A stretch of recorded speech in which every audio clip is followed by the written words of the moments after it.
There are a lot of difficult lines to read from our gospel today.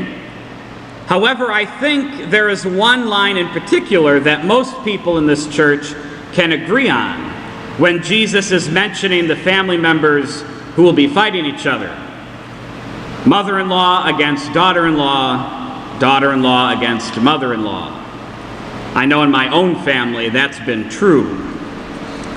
But okay, so this is not an easy gospel to read because we see it in light of our present world of sin and strife. Outside these sacred walls is a world full of division and war. And we come to this holy place seeking unity and peace. So why is Jesus telling us that he came to establish division rather than peace? And he wants to see the world on fire. Well, we're not supposed to read this gospel in light of our present time. Rather, we should read it in its proper context as the Word of God, who is love. Today, we have a tendency to equate fire with hell.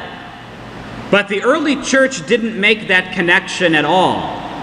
In the early church, and for centuries following into the Middle Ages, fire was seen as two things: the presence of God and a symbol for cleansing. Think of the beautiful season of Easter, where much of our focus at the Vigil Mass and Easter morning is on the Paschal candle. We look to Jesus in the light, or the flame, of the candle, which represents the light breaking the darkness of sin. That same candle and its flame are present too at every baptism, when we welcome new Christians, and at every funeral, when we send a Christian home to their Creator. Fire at the time of Jesus was not bad, but good. Fire is also a symbol of cleansing because it burns away what is weak and rotting and leaves behind what is strong and enduring. Purgatory was equated with fire because of its cleansing power to rid us of our sinfulness before we enter the new and eternal Jerusalem. This is why Jesus says immediately after the world on fire stuff that there is a baptism with which he must be baptized. What is baptism but a cleansing of our original sin? What is present at baptism? The light, or the flame of Jesus Christ in the Paschal candle. Jesus wants the world to be cleansed of its sinfulness and to be clothed in himself. And St. Paul understands this and expresses it in our second reading when he says, "Let us rid ourselves of every burden of sin that clings to us, and persevere in running the race that lies before us, while keeping our eyes fixed on Jesus." And this is hard, brothers and sisters. This is really hard. Not everyone is able to let go of this world and cling to Jesus and the things of heaven. This is where the division comes in. Being half Irish and half Italian, or half Gaelic and half garlic, my ancestors have taught me a thing or two about loyalty.